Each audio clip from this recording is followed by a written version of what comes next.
haadha manaa moo hojjettuu manaa taataa?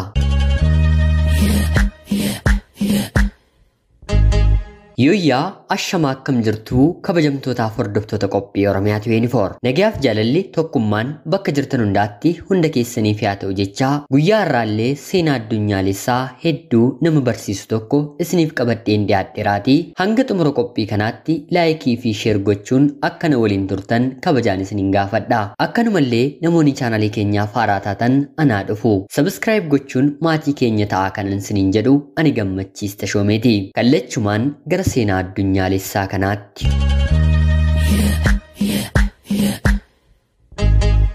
Jaalalleewwan lamaan baay'ee wal jaallatanii tokkotu ture. Lamaan isaaniiyyuu kan isaan wal baran yuunivarsiitiitti yeroo ta'u, jaalala waggoota muraasaa yuunivarsiitiitti erga waliin dabarsanii booda baratanii eebbifamanii bahanii hojiidhaan illee magaala tokkotti waliin ramadanii jaalalli isaanii itti fufee waliin mana tokko keessa galanii illee jiraachuu jalqabanii.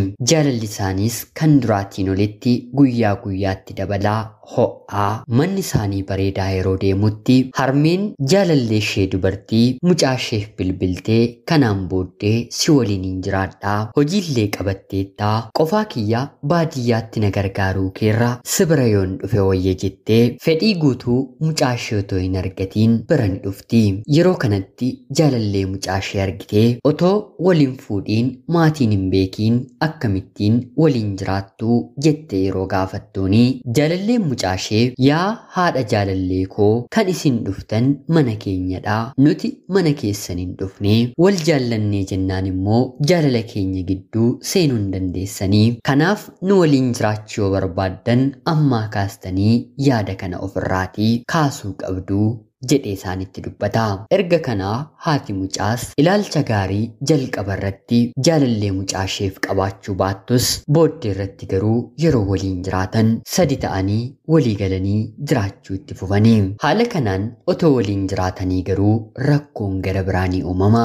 Jaalalleen ishee dubartii hojii waan qabduuf yeroo hundaa bakka hojii oolti. Hojii isheetti illee baay'ee cimtuu waan ta'eef galgala barfattee illee yeroo isheen galtu ni jira. Wanta kana garuu jaalalleen ishee inni dhiiraa kun hin jaallatu. Hojii dhiisiitii miindaa kiyyaan waliin jiraannaa jedhee ishee kadhata. Haa ta'utii garuu isheen kan ani baradhe of danda'een maatii koollee gargaaruudha.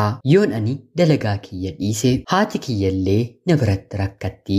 Sababa kanaaf dhiisuun qabu jettee isatti dubbatti. Haa ta'utii garuu inni na waliin jiraachuu kan dandeessu kan ani si fuudhu gara fuulduraatti illee ilmaan sirraa horadhu yoo ati hojii kee kana dhiistee mana keessa na tajaajiltedha. Dadhabeen yeroo dhufu boqochuun barbaada. Kan ani boqodhu immoo atis akka kiyya hojiitii galtee miira dadhabbiidhaan kan na keessummeessituu otoo hin taane mana kiyya bareechitee nyaata bareedaa naaf qopheessitee uffata kiyya naaf qulqulleessitee haala gaariin na waliin kan jiraattu yoo taatedha jedhee ishee gaafata. Yeroo kanatti isheen garuu akkamiin akkana naan jettaa akkuma maatiin kee si barsiisanii hojii hanga qabattutti si gargaaraa turan anaan illee akkanuma ijoollummaa kootii kaasanii natti rakkatanii na barsiisanii gidduutti abbaan kiyyallee boqotee haati kiyya baay'ee rakkattee dubartii na barsiistedha. Oolmaa isaanii bishaanitti naqeen akkamittiin haala kanaan si waliin jiraadhaa jettee isatti dubbatti.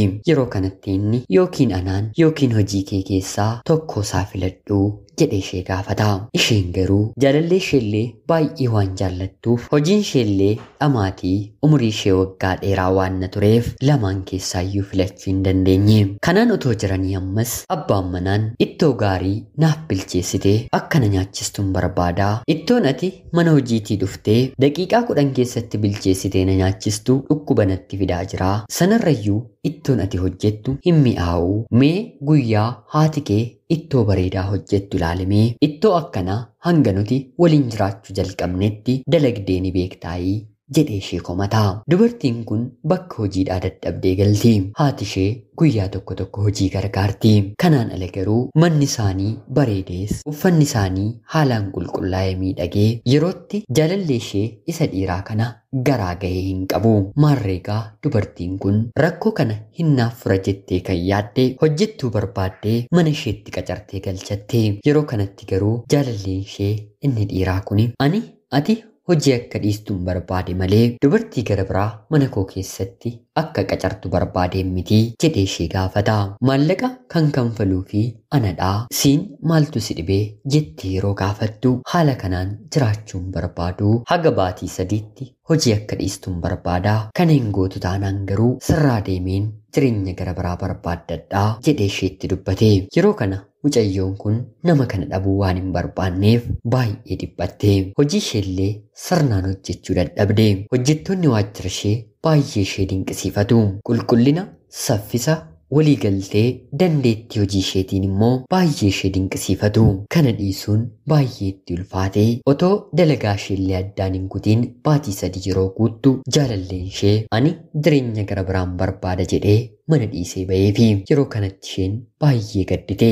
Maaloo naafa fi anisiin baay'een si jaalladhaa sirraa gargar ba'uun barbaadu jettee kadhattus lakki jedhee uffata qabu meeshaa bite mana keessaa fudhatee bahee. Yeroo kanatti harmeen ishee dhiisii haa deemu dhiirri akkanaa sin hubanne yoomiyyuu taanaan sin barbaachisu si waliin jiraachuufis si hiikuufis sababii barbaadaa otoo dhuguma si jaallata ta'ee si dhiisee hin deemu jettee mucayyoo isheetti dubbatte. Mucayyoon ishee garuu baay'ee aartee gadditee waan turteef deemi yaa harmee koo jireenya dhuunfaa koo keessa galuu hin dandeessu.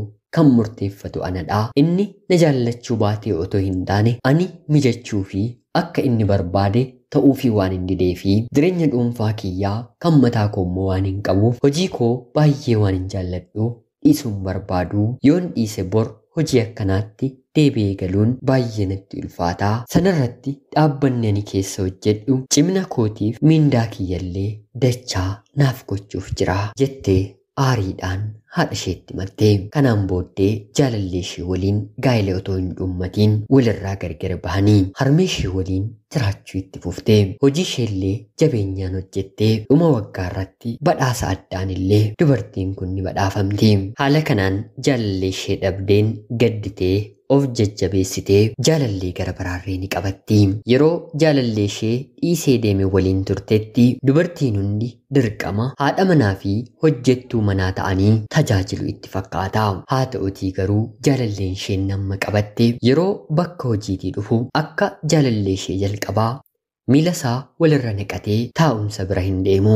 Isheen illee akka dadhabde waan beekuuf yoo isheen waan tokko hojjette wanta gara biraa hojjeta. Wal gargaaruun yeroo sa'a tokko hin guunne keessatti wanta mana keessaa hojjetatanii fixanii sanaan booddee immoo gara jaalala isaaniitti darbu.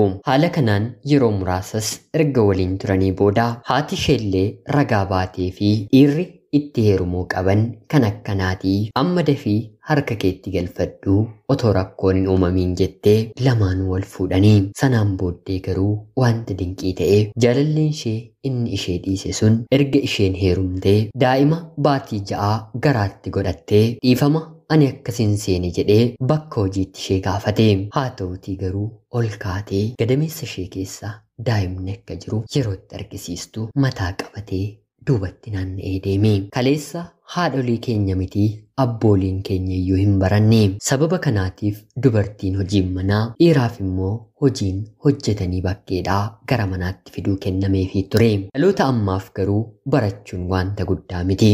Inni dhiirris baratee hojii qaba. Dubartoonni illee hedduun isaanii baratanii hojii qabu. Yeroo isaan jabaatanii hojii dhuunfaa isaanii hojjetan bakka hir'ina isaaniitti hojii mana keessaas gargaaruun dirqama dhiirota ammaadhaan ergaa seenaa guyyaa har'aati.